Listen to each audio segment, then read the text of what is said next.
this forced me to look at everything. All right, welcome to the Unfiltered with Kara podcast. So excited to be here. Thank you. And to have you, Jordan. Just wanting to have some positive conversations to put out there to help people really navigate through some of the stuff that's going on in life. And one of the reasons why I wanted to start back this podcast is just, I get people all the time telling me, oh my God, Kara, you always look at the silver lining in things. Everything that happens to you, somehow you turn it into, your next level and whatnot. And I just wanted to give insight to the people as to the thought process, the perspective from which I see this life and why I'm able to do that and just bounce back and keep going from, challenge to the next level of lifing. It's a marathon. It is a marathon. And some people do approach this as, life is just coming at me. And that perspective never worked for me. Mm-hmm. And so one of the, saving grace of my thinking has been that I've always operated from radical acceptance, right? And I think that radical acceptance is really the only way to have things happen in your life and that you can feel the feelings that come with them because some shit hurt, life hits, right? But also really understanding that life is happening for you. Life is not happening to you. And if you can accept the facts of life, the life events that come in and flow through them and see what is there that I can pull from this and add to my character? What is there that I can, in this darkness, in this space that I can't see, what this is really here for. Mm. How can I still move through this, navigate through this, and let it add to me versus becoming a victim? And I know recently you went through a lot of stuff. a lot of stuff, right? Yeah.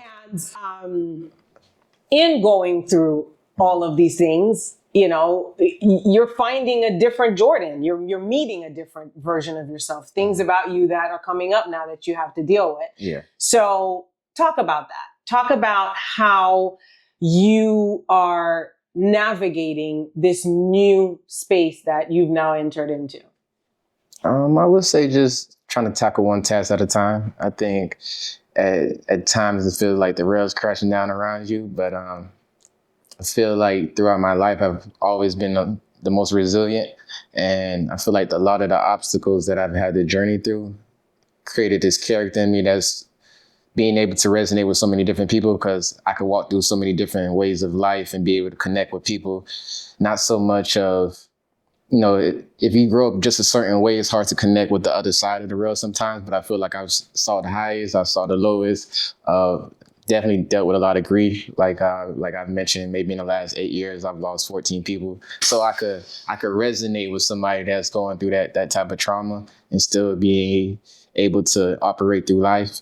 I think right now I'm finally getting to a space where I can finally feel those emotions. I think sometimes I would kind of find ways to kind of discard them or kind of keep them dormant for a long time and not really open up that vulnerability side of myself. But finally being able to come in touch with that and not internalize everything and finally share that story with other people so they can understand that, and it ain't always roses and daisies over here. I'm carrying a lot with me throughout life. So, just taking one day at a time, putting one foot in front of the other and being resilient because it's just a chapter in a story. Nobody want to read a story that's just good the whole time. A lot of people want to watch that story where the underdog had to overcome a lot of different things. And I feel like that's my life that I'm dealing with right now. And right now it's tough, but I know, I'll probably look back in another 5 years and be like, oh, this is why it happened. Yeah. And I love that you said that, because it was just a couple years ago that I got into this material with this guy, Robert Scheinfeld, and he presents life as a movie. Like, you're the main character of your life movie, so to speak. Mm-hmm. And so when you're in, like if you look at it, the hero's journey or any story, you have the beginning, you have their backstory, where they came from, and then you'll see the majority of them have pretty much the same through line, mm-hmm. As far as that hero. They have hardship, they have things that they have to go through and mold their character. Yeah. And then eventually they come on the other side. If you're looking at halfway through the movie, right, which is, I'm 43 now, so I think I'm getting halfway through that movie, right? Yeah. Somewhere there. You still don't get mm-hmm. what the full story is really about. And if you judge your life by, that frame, then you can easily lose hope or feel like, whoa, me. But if you have that lens that, you know what, I can't understand why this is happening right now, but mm-hmm. I know that at some point in time, I'm going to understand it. And I know that I'm going to be able to use that to make, because I feel like, I've said it so many times, we are branches of the same tree, right? It's like you have your God or whatever you believe in, the universe, you have this force, and we are all fragments of it. And what you're going through and your story is very relevant to me, even though we don't, we're not necessarily, family or anything like that. But what you've been through, that human suffering that you experienced, that journey that you went through, mine may have a different set of fact patterns, mm-hmm. but we're going through the same. We are interconnected. Human experience, right? And the human experience is loaded with very similar, mm-hmm. Fact patterns, and very similar. So in that, what I like that you said about the fact that I don't know where this is going. I know that in 5 years I may understand it. I want people to really get that when you live life from that space of the people that are coming into my life are the heroes and villains, like they do in a story and in a movie. You have some people that are the heroes of the story. You have some villains that are taking you places. So people coming into your life for a reason. For lessons. For lessons. I always say reason, season, or a lifetime. Not everybody's meant to stay forever. Understanding that that's part of the process. Understanding that everything that is, all the lessons that you're learning are lessons that the main character of the movie needed, right? And although it feels like shit, right? When you're going through it, it's useful in its own way in the big picture of the movie of your life, right? Mm-hmm. And so understanding that and allowing for that so that you're able to, never really stay down for too long. You feel the feelings because you got to feel them. Yeah. And I want to also, I'm going to ask you to talk more about the whole putting the feelings aside, because I'm guilty of that. Like, I can't feel certain things. So it's like, anyway, I got time for that. I got to keep it pushing. But not feeling the feelings, talk about how they eventually do catch up with you. Like, you gotta, you get that one blow and it's like, okay, I gotta sit with this. There's no way I can continue pushing into life without sitting in this. Yeah, and if you don't address them fast enough, they come out in the worst moments when you don't want them to come out. So I definitely would say attacking those feelings head on instead of trying to run from them. I wouldn't say I was running from them, but just trying to I grew up in a sport background where it's constantly like next play. But it's sometimes where you got to go back to the film study and look back and like, hey, I need to correct this so it doesn't happen the next play. And I think that's the stage where I'm at in my life. Mm-hmm. It's easy to say that, damn, why is this thing happening to me? Like, God, why are you doing me like this? Or you could also look on the other side, like, okay, I see the lesson you're trying to teach me. I don't think if I didn't go through the things that I was going through these last 12 months, I would have been this character that I am right now, being able to identify things that I I shied away from sometimes. Like, I don't even know if I would be on this podcast if I didn't go through the things that I went through. And then even being able to tap into that vulnerability side of myself, going from a person that never really showed emotion to now all I can do is show emotion, kind of wear it on my sleeve and not see it as weakness, but carry it as strength and be able to, resonate with a lot of people. So just looking at it from a bird's eye view and understanding that it's not happening to me, it's happening for me. So that's where that I'm at. part, right? Yeah, that's that part is so freeing and liberating. And when you talk about feeling the emotions and not making it wrong, how important that is. Because for me, yesterday I was having this conversation with my brother because he was really feeling it yesterday because he lost his best friend, and it was a hard morning. Like a hard morning for all involved. This kid's mom, this is her third son that she's about to bury. Yeah, it's tough. Out of 4 kids. Yeah. Like, so it's almost like unnatural, right? Yeah. Like, and I was so present to her grief and to, the rawness of the emotions. But like you said, who wants to watch a movie that is just flat? Emotions are part of what makes the human story. That's the soul. That's the whole thing, right? That's the whole dance. And I think that I'm now really present to the fact that emotions are just energy in motion. There's no good or bad emotion. It's because we were raised to think that sadness is bad or that happiness is good or joy is good, that we start categorizing these energies that really they're just energies that are moving through you. Some feel quote unquote bad, but without those, you can't really know when you're feeling something good. Like, you need darkness to see light, right? You need the other side. So for you to really be able to, move forward. And I feel like sometimes you need that pain to redirect you in the right. I mean, I recently went through a really hard breakup, like a heartbreak. I've never had my heart broken before. Like I've had loss, I've had grief, but heartbreak is different. I don't know if you've ever had heartbreak. Well, I'm going through it now.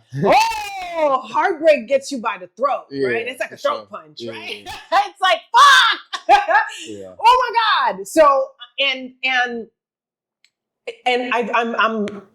I know you probably you'll hear what I'm saying. I'm so thankful for it right now, because that heartbreak woke me up to how much I was outsourcing my worth, my love, my, validation, needing someone, right, to make me feel certain ways, right? Yeah. And because I needed that so much outside of myself, because I wasn't giving it to myself, because I had these wounds that I never sat with, right? So I had to go and sit with a lot of shit in the past 2 months. But just recognizing the gift that was in the heartbreak, because I'm practicing radical acceptance, right? I'm accepting that this person came into my life and that dynamic ended the way that it did because I needed to see this thing about myself, that there's no other way I would have seen this pattern that I was running until I got my heart broken, and then I could say, okay, I never want to feel like this again. Yeah.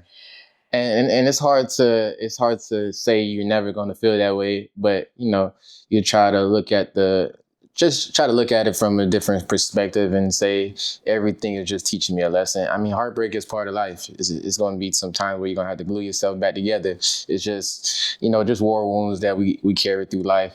I have this thing where I say, if you don't patch up your wounds, you start to bleed out on the people closest to you. That didn't even cut you. Yeah, they didn't even cut you. They're just too close in proximity, and these wounds aren't patched up correctly. So when you're trying to patch up everybody else instead of yourself, these things start to bleed out. And I could say I could say I was a little bit of that. Just coming from so much trauma and kind of like pushing the dormant down and just like, nah, I got to get to work. I got to provide. I got to do this for everybody. There was certain wounds that I was still carrying with myself that kind of turned my personality down for a little bit. Because just the people that I grew up with in life, and because I was losing them at such a rapid pace, it was kind of hard for that personality to come out as much anymore, because these were the people that I was having this personality with. These are the people I was going out with. These are the people that I was laughing with, and then you snap your fingers and those people aren't there anymore. So it puts you in a space sometimes of like not really wanting to trust too much, not really wanting to get too close, because you know how long these people are going to be here. So it kind of puts you in that space sometimes.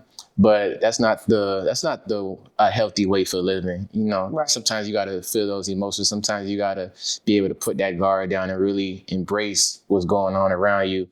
And even the things that I've been learning now, just open up vulnerability. I think sometimes, you know, from what I've heard, I guess I got the best poker face. So a lot of times people felt like I had it all together, and people felt like, nah, he good. Like, he looked like he handling it. But internally, I knew I was dealing with so much.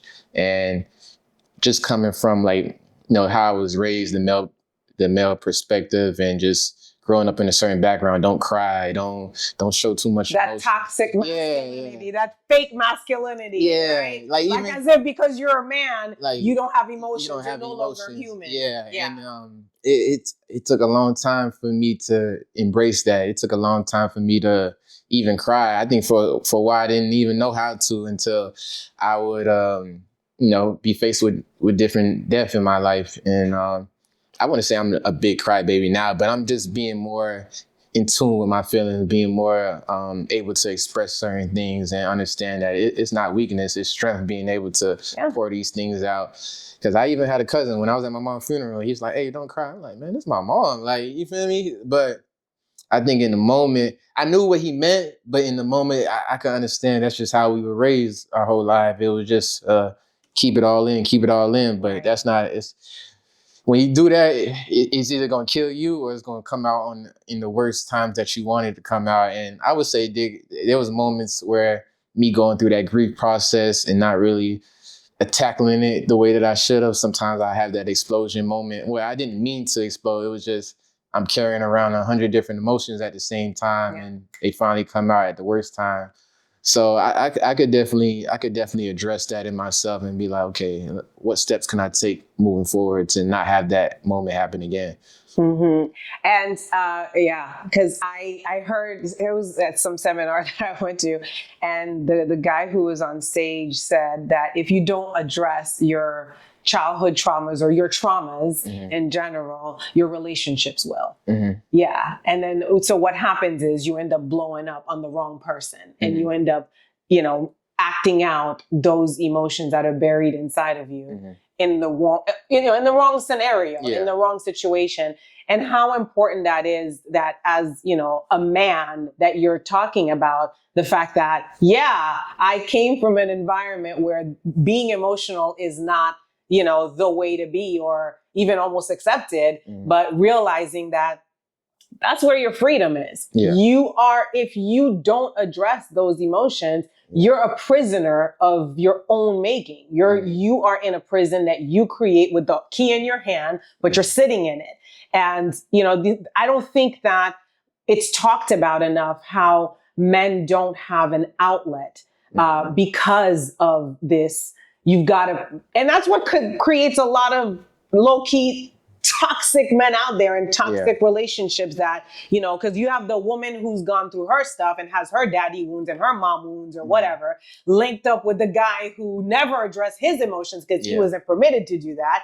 And then so now here we are trying to create relationships, and we're trying to create families. It's like, it's an impossible quest, right? Because the essence of your humanity does demand that you go through the ebbs and flows of emotions, right? It's just part of, just like you gotta breathe, you know, it's part of what it is to be human. And it's a constant evolution. Sometimes you feel like you've got to that point yet, but you haven't. And I think I think that's another step that I'm feeling like I'm finally being able to understand. Because sometimes you think you got it all together, and then it's not really. You're not really at that point yet. You might be 40% there when you thought you was maybe 85% there. Especially at my age, I'm like, I know I'm wiser than my age, but me being at 26 and 24, 25, those years are the formidable years where you find out a lot about yourself. And I would say I did go through therapy maybe like 2020-ish. And I thought I addressed a lot of things, but I didn't continue through therapy. And that's a step that I feel like I would continue throughout life, because there's times I feel like you always need somebody to talk to. I feel like you always need somebody to express. So I think I stopped it because the therapist that I was with, she was moving on to another company. And I didn't feel like starting all over with another person, but definitely being able to constantly keep intact with a therapist or a trusted friend where you can bounce different things off of them. Because sometimes you may not be seeing it. Right. Sometimes and just so I can set the record straight for you, at 43, it's an ongoing thing. Yeah. It's till you die. Like the work doesn't stop. Like you are consistently. It's like peeling an onion. With that 40%, you're probably at 10. It might be. Because there's so many layers, right? And it's like, how they say at every level there's another devil. Like every level that you reach in life will require a different version of you, and you need deeper roots to go higher. And for you to go deeper, you gotta literally go deeper. You've got to go deeper into yourself, into the limiting beliefs you may carry, the emotions that are holding you back, the traumas, all of that. So I feel like as I have evolved, I've had to heal more.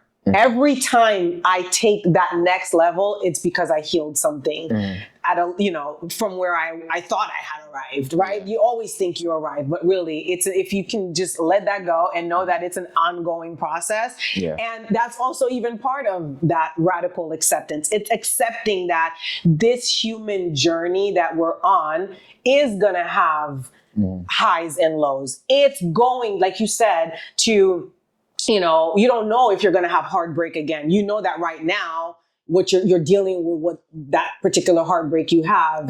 I don't want it. I say I don't want it, right? But I don't know if I need it in my journey to take me to that next level later on in life. Who knows?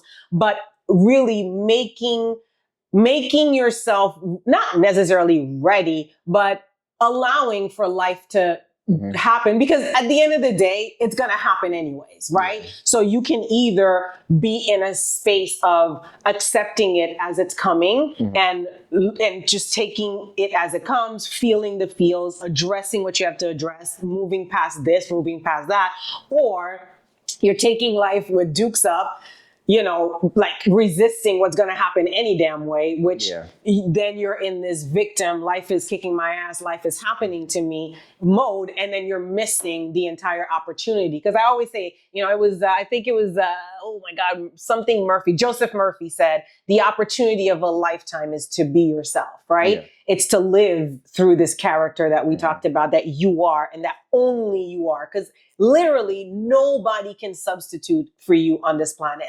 No one has your background. No one has your exact, the makeup of who you are, the experiences you had in your life that have brought you. Like, you're the only person that's you and has gone through 14 deaths in a few years. Like all of that.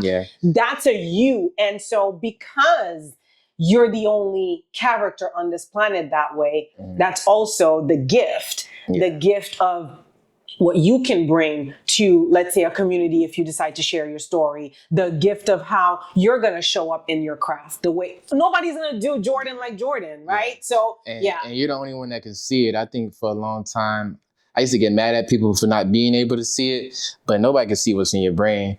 Some things where you feel like you're sharing it, but you got to go a little bit deeper. Some people don't learn the same. Some people are visual. Some people are auditory. So certain times where you expect them to read the room, it's hard for somebody to read the room that never been in that room. Right. And if you've been in that room and you expect them to have that experience and knowledge that you have, but they never been there. So you got to give them grace in that moment. So that's something that I've been learning, and just being able to, I think the hardest thing for me that's always been this way is being able to accept the things that I can't control. I think that's the hardest part, because as a man, you get told like you can mold your future, you can push through everything. Like you're the reason these things are happening. I think that's just how we were taught. Like if something's wrong, you could be able to change it. But there's certain things in life that really are just out of your control that you can't control. You could control how you respond to it, but you can't control that the action or what's happening in the moment. Some things are just destined, and there's no way you can get out of it. So I think that's my biggest thing that I'm just struggling to accept, but I'm growing with it every day, that there's some things that are really just out of my control. I can learn moving forward and take steps to, correct certain things, or some things aren't even correctable. Certain things are just they just are what they are. They just are what they are. They just happen like that, and then you could just control how you respond moving forward. I think definitely being able to be more vulnerable and be able to share more things now. I think I'm finally getting to that point in my life where I can actually just get more in tune with those emotions. 'Cause I think that was definitely a fault that I had in my relationship, expecting people to see certain things or wanting them to be as attentive to detail as I was. But everybody doesn't have that. Might be just your gift that you have that some people don't. So like even dealing with the breakup and stuff. Like I recently wrote a letter to the girl I was dealing with, and she was like, I never knew these things before. Like I wish you would have told me earlier, and I wish I would have told her earlier. It probably could have changed the trajectory of a lot of things, but everything happens for a reason. I don't know if dealing with my mom's loss and dealing with all these different things at the same time, if I would have ever got to this stage of being able to finally express those things, finally coming to grips with a lot of those things, where now I'm journaling now and I'm putting things down on paper and going back and kind of being able to connect the dots between maybe my mom's relationship that I have versus as the relationship I have with my girl, or the relationship I have with my brother or my sister, all how these different things are interconnected and where they come from at the root level. Yeah. And when you said no one can see the things that you see, and nobody knows what you have within you. Yeah. Like you're the only one who sees that. It's so important to get that, because, for many reasons. Number one, when you are called for a particular purpose and you see a vision in your own mind's eye, sometimes you think people get it, that even when you're speaking to them, nobody can see what you see. Yeah. Like nobody knows what you can, and nobody even knows what they're capable of. And you don't even know what you're capable of. Sometimes you're still navigating it, right? And so I think that it's such a powerful statement that you made. You said that because how many times have we come into relationships with people expecting them to be like us, expecting them to see things the way we see things, to do things the way we do things, and then get sorely disappointed because they're not you. They're made up of whatever they're made up of their life story and their journey. And you think, well, I love this way, so this is what love is supposed to look like. If she's not doing that, then that means she doesn't love me. Well, no, maybe she in a different way, completely different way. And people are what they are, and they're not what they're not. Just like you are what you are, and you're not what you're not. There's things about you that not everybody's gonna like. There's things about me that everybody's gonna like, and I'm not gonna change to make myself fit for someone else. I'm just gonna, go to people who like what I have to offer and vice versa. And how many times have we ended up in relationships trying to change people into something that they're not, instead of taking them at face value? And I think that was probably the biggest lesson of my 30s into my even early 40s now, is when people show you who they are, believe them. Take people at face value, just like you would want somebody to take you at face value. And also, don't let people speak onto your life or onto your dreams, their opinions, because they don't know what you're made of.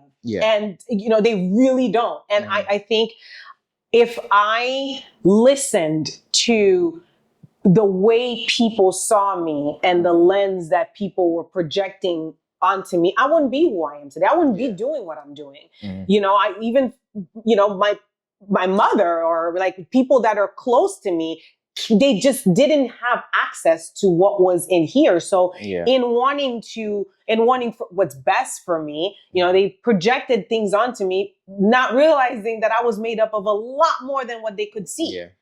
And that's where I would say that's where that communication aspect come in.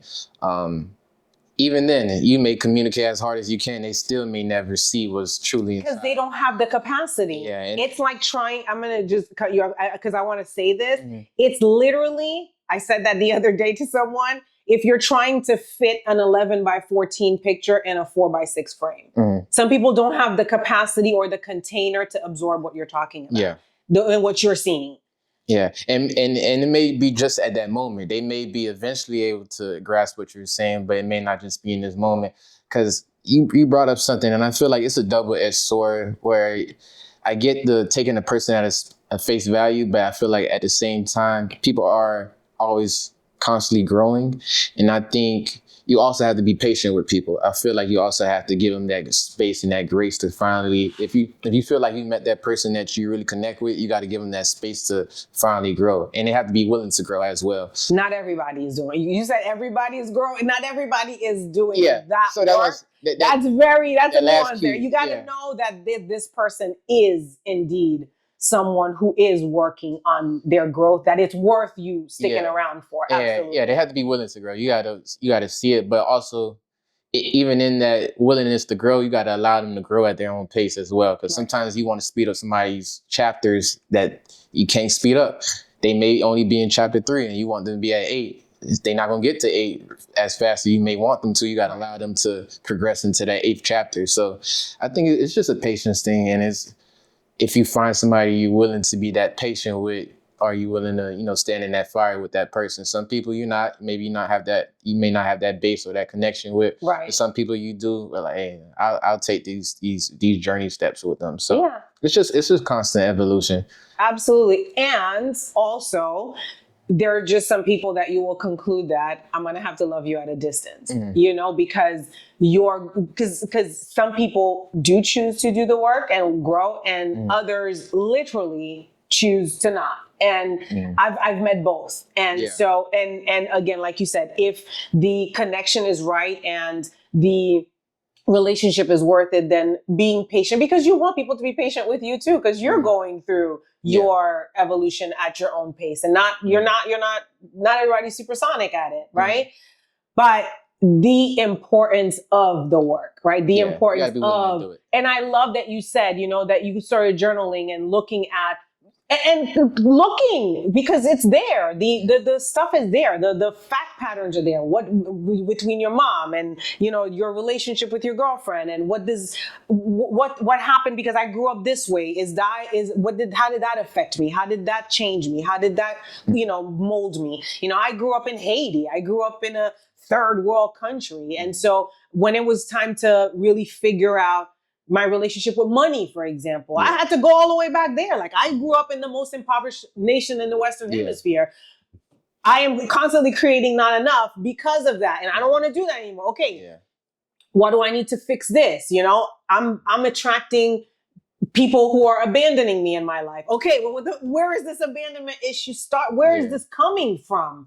Constantly looking at where is this coming from, and knowing that it's always coming from you, right? It rises and falls on you. You're the main character. You're the vessel that is moving the story along. You're the one who's attracting these situations and people into your life. Of course, like we said, there's things that there's nothing you can do. There's nothing, you don't control those things.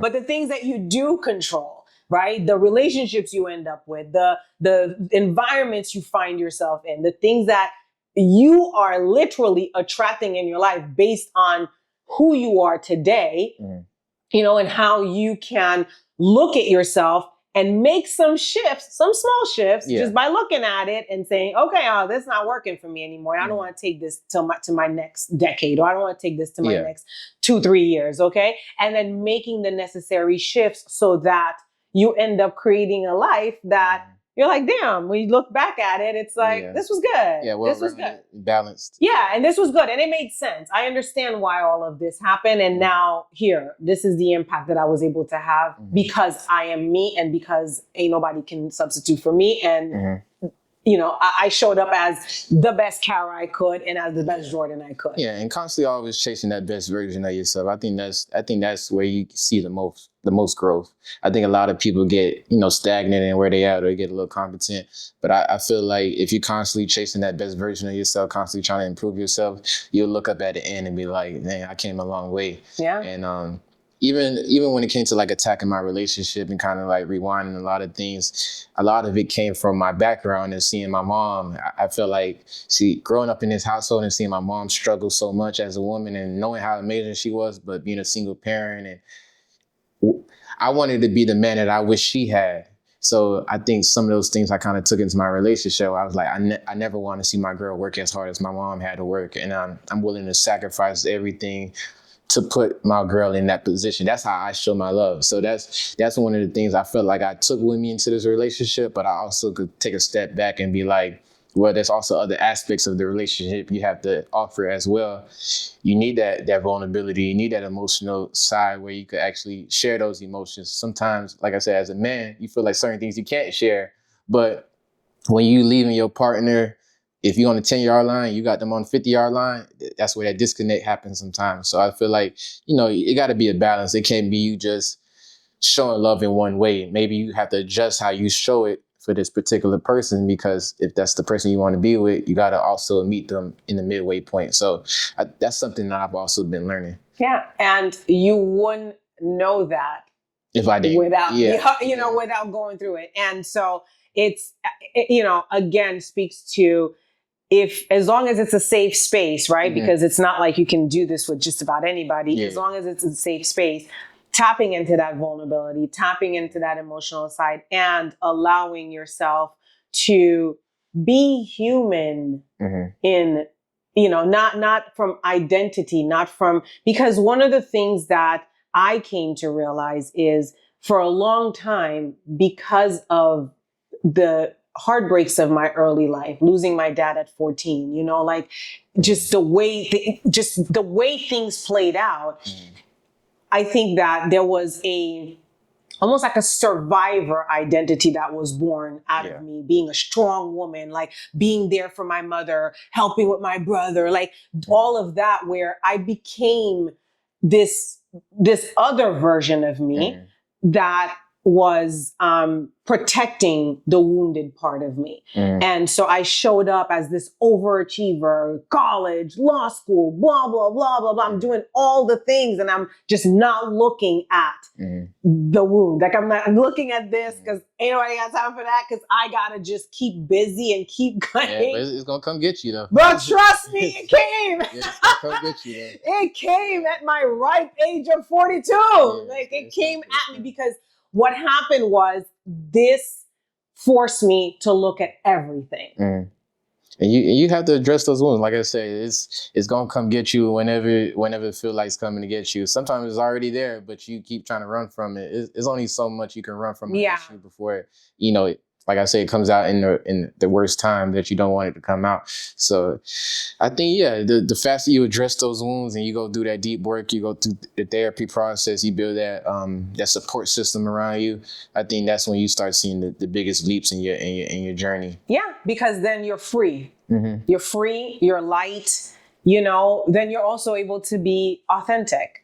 You can be raw, you can be yourself. And I think that the gift of this for me, more than anything, is it has left me giving zero fucks.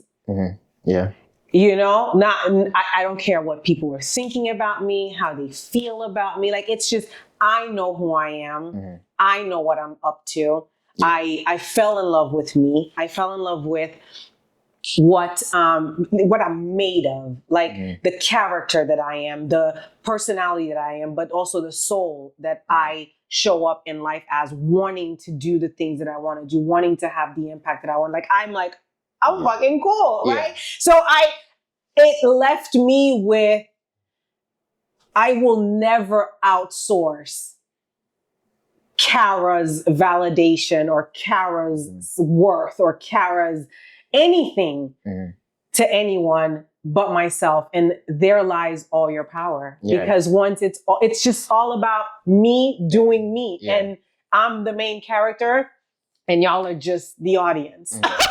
You know what I mean? That's how it is. The whole world is just my audience. Yeah. And it's like, some of y'all will like what I have to do and what I have to, provide and show and show up as, and great. You'll be some fans, and others will just be extras that are just here in my movie, but they're not necessarily here to play any kind of role or anything, and that's cool too. Yeah, and that's where sometimes that conflict comes from when you're trying to get those things from another person. You got to internally dig deep and find those things in yourself. You may be even projecting onto that person the things that you want from yourself. So I think that's where you finally, like you said, come to grace. You come to peace with yourself, where you're like, I know who I am.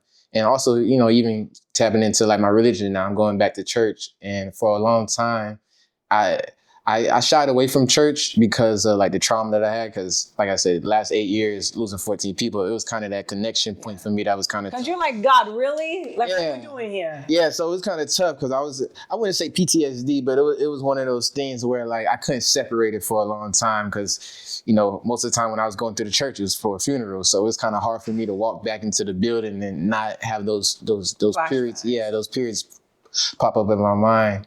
There was even a moment I could think back to where my mom's, I would say stepdad, he had passed away.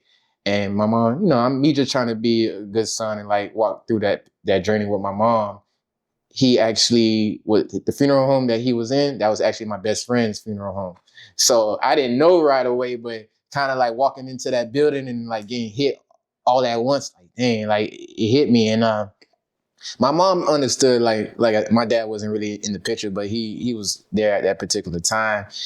But that was one of the moments where I was like, damn, you can't run from the moments, because if you don't address them, it'll hit you head on like a sledgehammer. And that's how it felt in that moment. Like, dang, I could literally feel like I was right back in that moment again. So just being able to address that, I feel like I'm at a better space where I could understand like certain things are just out of my control. Certain things, losing so many people, especially like going through that process of those 8 years, I understand that death is something that I can't fight. If it's your time, it's your time, and I can't play God. God is the ruler of all things. He has his own plan. So me trying to fight with that plan is idiotic at some point. It's futile.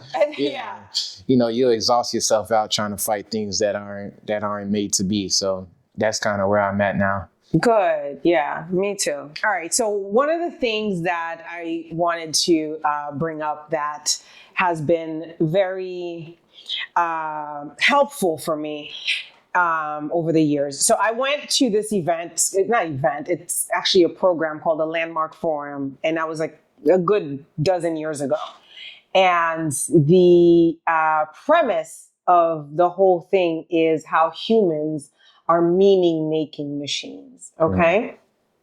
And, when you hear that, you're like, okay, so it's this whole idea that we make everything mean something, right? We make everything mean something because of the frame from which we're bringing, we're evaluating life. You grew up, like you said, a certain way. You've got, your experiences of how to be a man, what to be or what not. So you're consistently making things mean things. That doesn't necessarily mean that that's what's happening, right? And so it's like what happened and then the story. So the story that you put onto what happened is based on your lens that you look at life through. And, when I got into that program, at the time, I was running a victim story, big time victim story, because, my father was murdered. Then I went to New York and this, my house caught on fire, and my mother would always call us orphans because we lost our dad and things like, so I always had this, like, that was the narrative, right?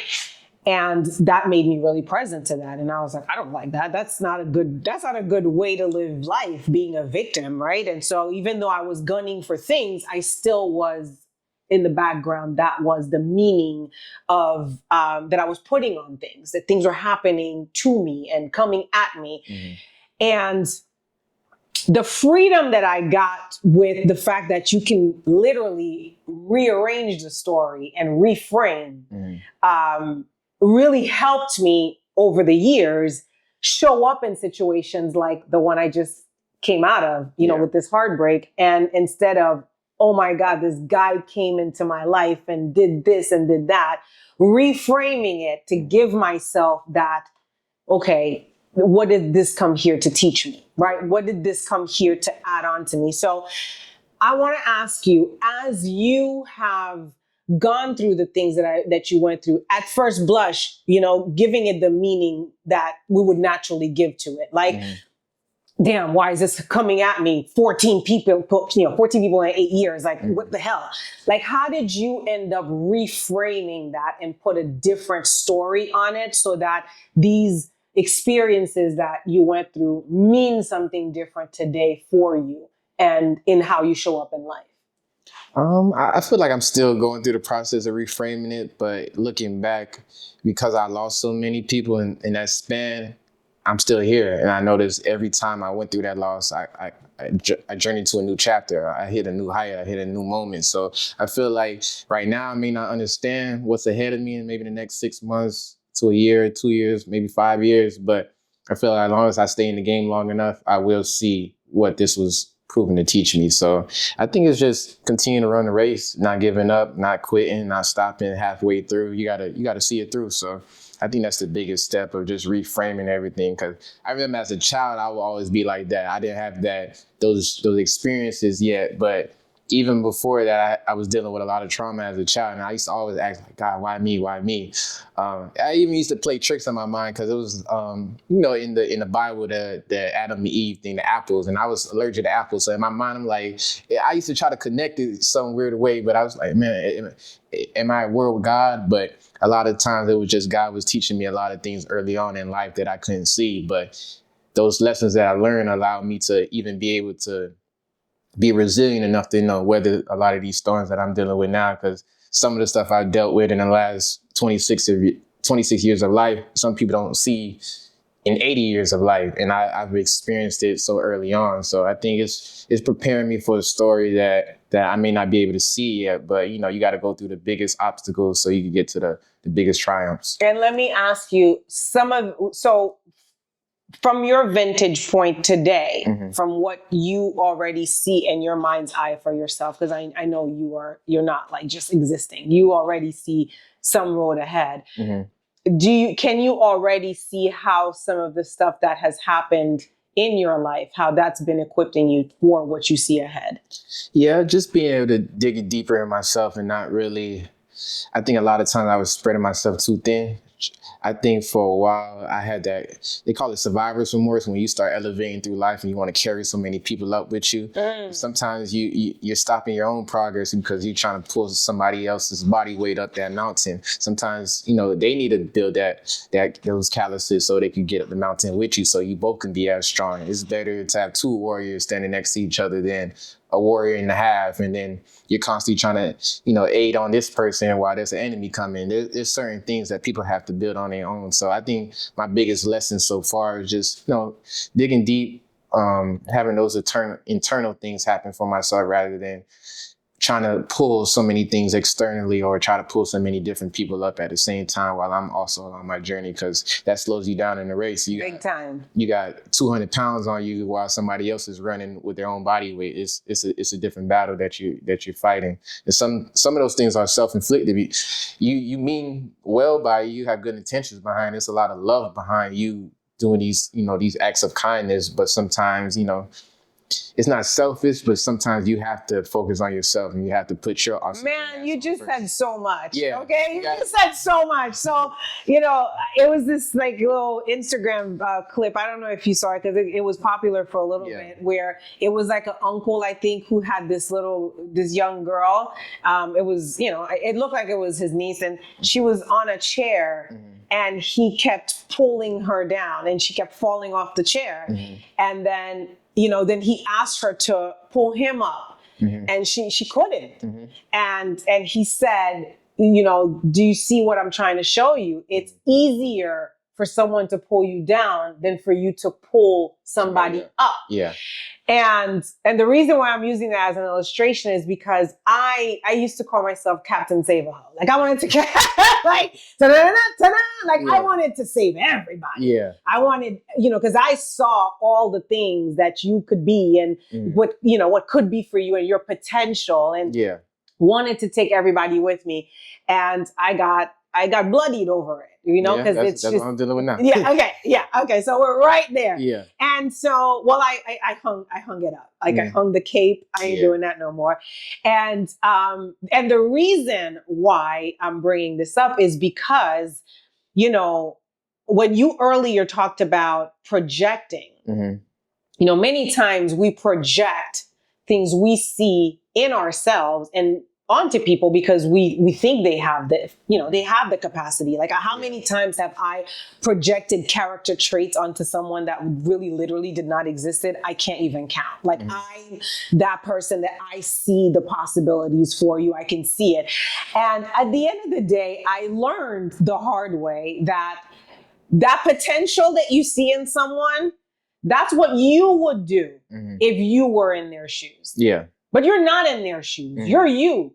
Yeah. They're in their shoes. And if they're in their shoes and they don't decide to act on this potential that you're seeing, because they can't even see it for themselves, no matter how much pulling you do, no matter how much encouragement you put out, no matter how you do that, those things you're projecting onto them don't exist. That potential you're projecting doesn't actually exist in that person. Or it may not, I feel like it may not, it's not that it doesn't exist. It may not exist at the timeline that you want it to exist sometimes. I think it's a double-edged sword because some people do have those traits, but you have to wait till they see it in themselves. You can't see it for them. But you also don't know when they're going to see it. Yeah, that's if they are ever going to see it. You know, I know for a fact that for years, I was projecting potential onto my ex-husband that I saw it. I wanted it for him. I wanted it for us. I wanted it for the kids. I wanted it. I could see it. Till this day, you know, we're divorced almost 7 years and it never appeared. And so at the end of the day, I could have stuck around and I tried to stick around.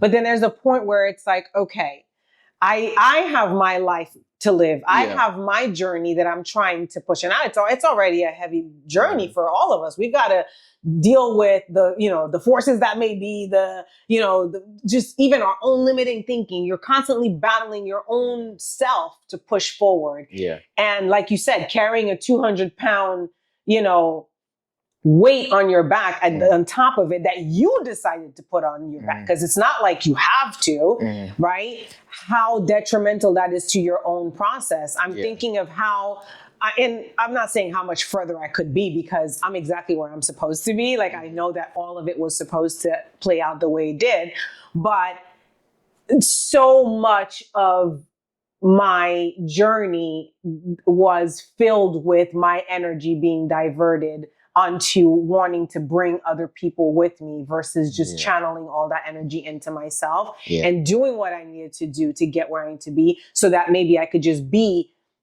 that shining light or that, that I call it lighthouse of this is what's possible. And if they wanted to come, they could, you know what I mean? And giving them that free will. It's tough. I think it's tough too, because as a man, you're seen as the leader. So that's that battle between like, when do you cut this 200-pound weight off you, or when do you continue to be patient and keep pulling it up with you? I think as a man, sometimes that's our battle. A lot of times where we're trying to, because we're seen traditionally as the leader as the household. So do you give up on your partner, or do you see it through? Do you give up on your child, or do you see it through? I think that's sometimes the things that we battle with, and it's hard to figure out when do you stop that patience or when do you continue on that journey, because I mean you can't quit on your son if you. I would never. That's what I'm saying. So but the thing is, my son. So that was where I had to draw the line. Is my kids. they're my responsibility. They didn't ask to be here and they are dependent. But taking a grown adult, it's a different story. I can't, I had 2 kids, not 3, right? So that at some point, I'm like, okay, I'm deciding to go after it. I'm deciding to do the work and make the sacrifices and do the grind and go after it. You as another adult, you have that same decision to make, and I can't make that decision for you. And if you decide that you're not making that decision for whatever reason, right? Who am I to now force you? I don't have jurisdiction over you. You're a grown ass, you know what I'm saying? I don't have that right to tell you where your life's supposed to go. And for a long time, I did impose that. I was like, you've got to come with me. You've got to do that. And then finally, I was like, wait a minute. This person was born in a completely different country than me, when like a completely different life. And who am I? Because I stepped into your life to tell you that you have to come with me if you don't want to. Yeah, because you may want to be on 35th Street. He may want to be on 45th. So and you are willing to do what it takes to be on 35th Street. And he may not be willing to do that. And why am I going to force this person to go on a journey that is not what they want? I wouldn't let somebody come and tell me where to be and what to do with my journey. So who am I? And so I think that's the part where, going back to what we were talking about earlier about taking people at face value and meeting them where they are now. For me, and I get it, because of, you showing up as a man, you feel like I want to give people more grace. And there is a place for that. But in the wisdom that I've acquired, right, I realize that, how someone is today, that's what you can take to the bank, right? Now, if they decide to change and improve and whatnot, and at that point, you can meet them there. But always, always, always trust somebody to be exactly who they are. You trust, I say, you can trust a dog to bark. It's not going to meow. You could trust a cat to meow. You could trust, you could trust the being that is in front of you to do what it's supposed to do and what it's created to do and what it has the capacity to do. And it is none of your business to make something of someone. Maybe your children. And even then, I don't. I have kids and I try to, the best I can, stay in my lane and not project onto them. Because my son, right now he's got his business. He's an influencer. He's on TikTok, and the stuff that he does, he does these little e-bike stuff and he does wheelies, and it makes my nerves go through the roof because it's scary as a mom. But that's his passion. And so what am I going to do? I got to support it.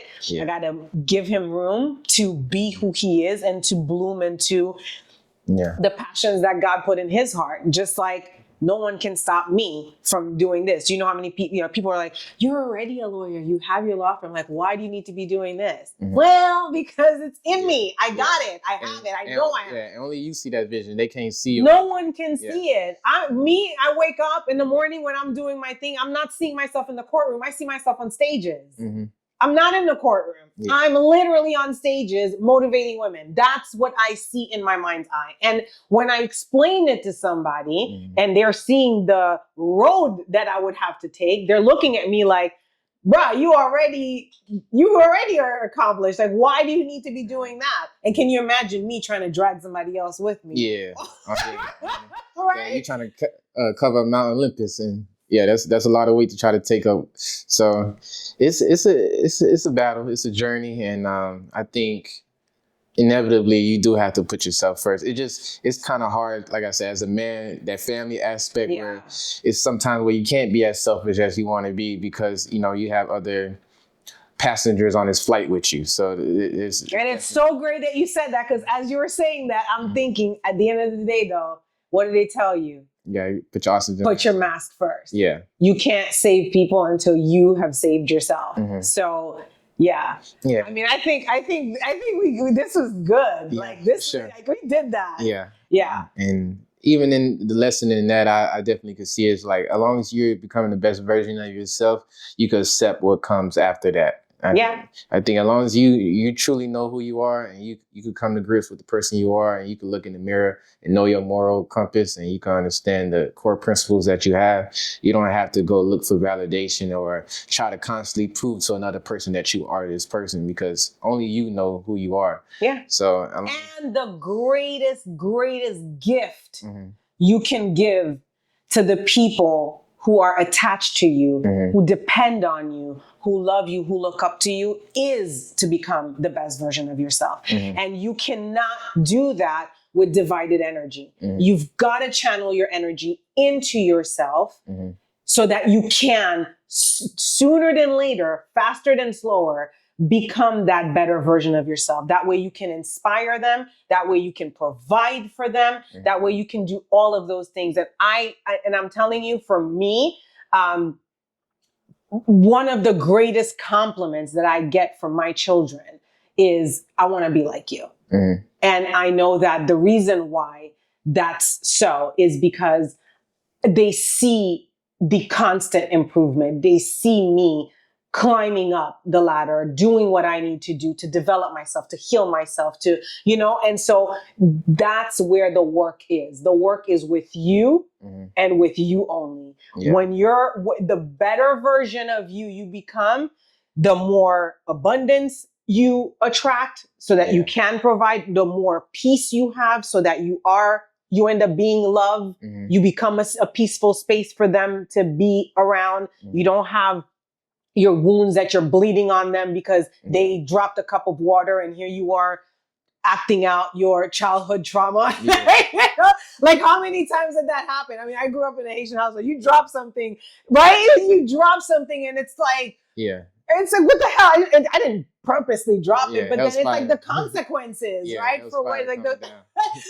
the violence, Yeah. It's like it doesn't fit the crime. And so all of those things, I think, that you want to be as a man, I think that they are abundantly available to you the better you become and the more healed you become and the more love you exude, because you have become love. Yeah. And you have become love because you have sold yourself out on who you are. You've made peace with everything. You've radically accepted your journey. You've accepted the people that came in and out of your life because you understand that that was their purpose, to come in as they came in, do what they did, leave as they left. You don't make anybody wrong for what they represented in your life. And you don't make yourself wrong either for how you showed up in anything, because you realize that it was all character development. It was all your becoming.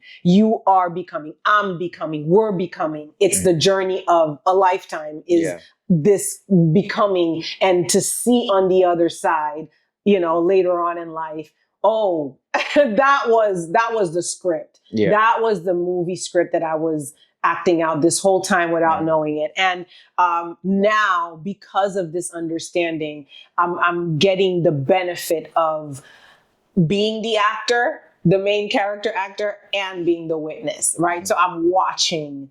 Yeah. And so I get to the lessons sooner. I get to the, I see what this is, because now I'm, I told you, I'm like halfway. So I have maybe 30%. Yeah, I got a lot of bandwidth, right? Yeah. So it's like, okay, I could see why, right? Like right now, it's so clear to me why I ended up in Mary Kay out of law school. I was in Mary Kay, right out of law school. I was already a licensed attorney selling lipstick. Like, who does that, right? Yeah. But it was in Mary Kay that I even realized that I had a gift to empower women, because that's all I was doing. It was just like, helping women see themselves and speaking. And I was like, oh shit, I really like that. Like, this is I could do this in my sleep, right? I didn't know I had that when I was in law school. I was going to law school so I could become a lawyer and go into the courtroom and make partner. And that was the trajectory. That's that's the frame. That's the extent of the frame that I could see back then. But now I'm like, oh, I see why I did that, because now this is what I'm actually doing. And I needed that to awaken that part of me. And I also could see how valuable law was to this, because I have the gift of gab. Yeah. I can, you know what I'm saying? It's like, oh, this is useful. Like all of it has its place in my becoming. And so I can see that where I'm going in my mind's eye, it's a sure thing. It's got to work. Yeah. And even in this moment for myself, I could see like my trajectory through life, and every step along the way, people always ask me to talk more. And I don't think if I didn't have these things happen to me, I would be at this stage. Because even in like middle school, high school, my coach was like, hey man, you're the leader of the team. I need you to be more vocal.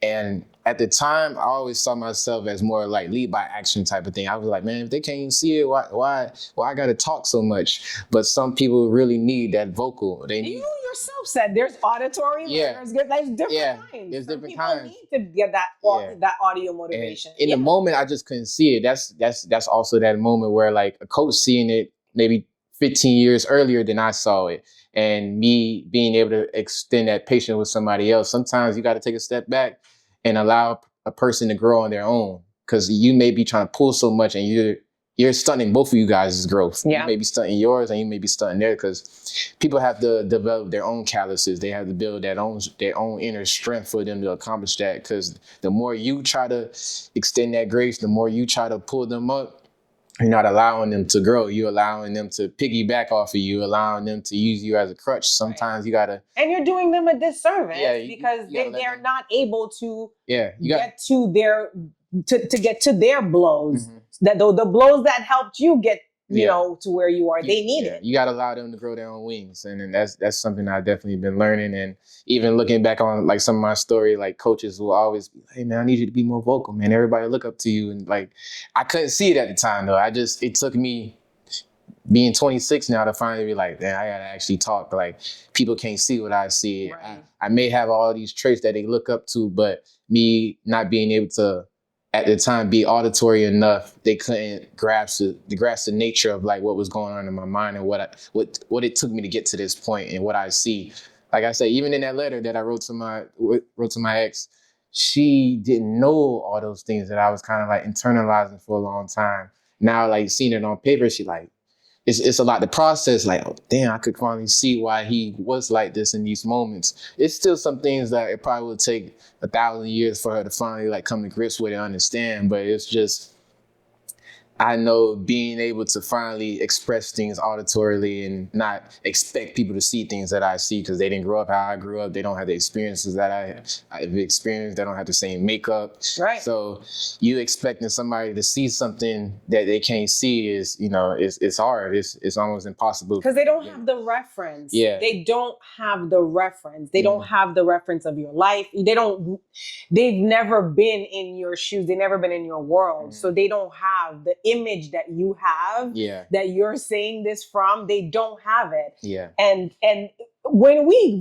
really get that, then we realize what these interactions are really like. What you think is happening in an interaction with somebody may not be what they're receiving. Yeah. And so being conscious of that is so important, because then you can meet people where they are. You can give them what you got, but also understanding that they can only receive what they have the capacity to receive. Yeah, you would be looking at the same exact thing and see two totally different things. Like even people's eyes, like I could see brown and they could see red. Like it's so many different things. I even look back. There was a lot of times in my relationship, it would be that friction, because I used to just be mad. I used to like, damn, babe, you can't read the room. I used to get mad at her about that thing, but it's like finally being able to step back and like, she may never been in that room. I know how to read that room so well because I've been in it 1,000 times. So there's different avenues and different aspects you got to look at things and extend people that grace. And maybe she's never had to read a room. Period. Yeah, and I'm expecting her to have that gift that I have. Who told? Like, not everybody walks into a room and reads the damn room. Yeah, that's something you do, Jordan. Yeah.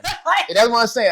At the time, I couldn't really see it as a strength or a trait that I had or a gift that I had. I just thought it was something that everybody had. Right. And some people don't have that. Sometimes you just gotta understand that may be your superpower. They may have another superpower that they have that you don't. Everybody has their own superpowers and that they walk through life with. So you gotta allow people to, like you said, meet them where they are and not project or not expect them to have the things that you have.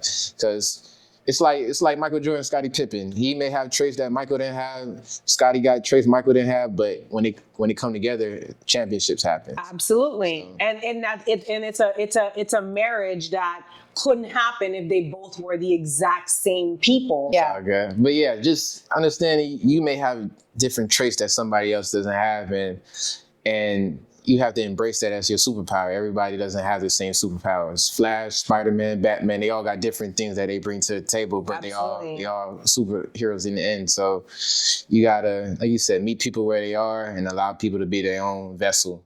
And you know, earlier we were talking about being branches of the same tree. Mm-hmm. You can't, can you imagine if all the branches did the same thing? Yeah. Right?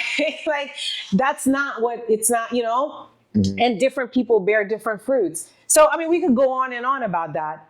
Ultimately, I think what, I really want to drive home as a point, and that I want, people who are listening to really get, is just like you are uniquely made, with your own set of gifts and your own set of talents, and that nobody can beat you at that.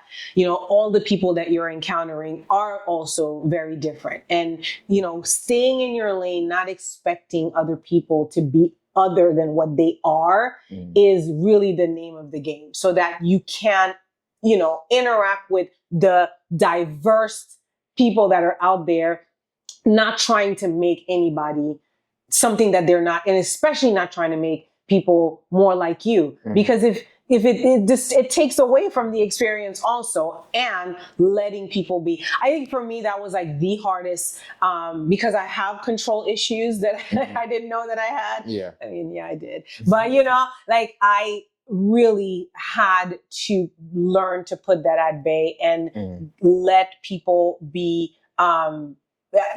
autonomously who they are, respect that, and let them run their own race. Let them run their own race, and let me run my own race. And honestly, I've gotten a lot of freedom on myself from that too, because it's like, yeah, I can't make you do anything, and I'm not mad at it. Mm-hmm. I'm not mad at you for not wanting to go, because I made a lot of people wrong for not wanting to come along. Mm-hmm. I made, I was that person who was just like, what do you mean you don't want more? What do you mean you should want more? Like, who doesn't want more? Yeah. Right? No, it's not. Yeah. It's not for everybody to go for all the things, Some people just want to come in here and cruise and go through life, pay their little bills and get out of here. You know what I mean? And that's okay. And, just, again, allowing the experience to be what it is versus what you would want it to be. Mm-hmm. I think that's where like the juice is for me now. It's showing up into this life and just really having life show up. Allow the things that are coming, kind of like the ocean. It comes, it goes. I get what I gotta get. I give what I can give, and then let that come in another wave, and just moving through life in that way. Mm-hmm. Yeah. That was awesome, Jordan. Yeah, I love that. We had a good time. Okay, awesome. Yeah. So until next time, Unfiltered with Kara podcast.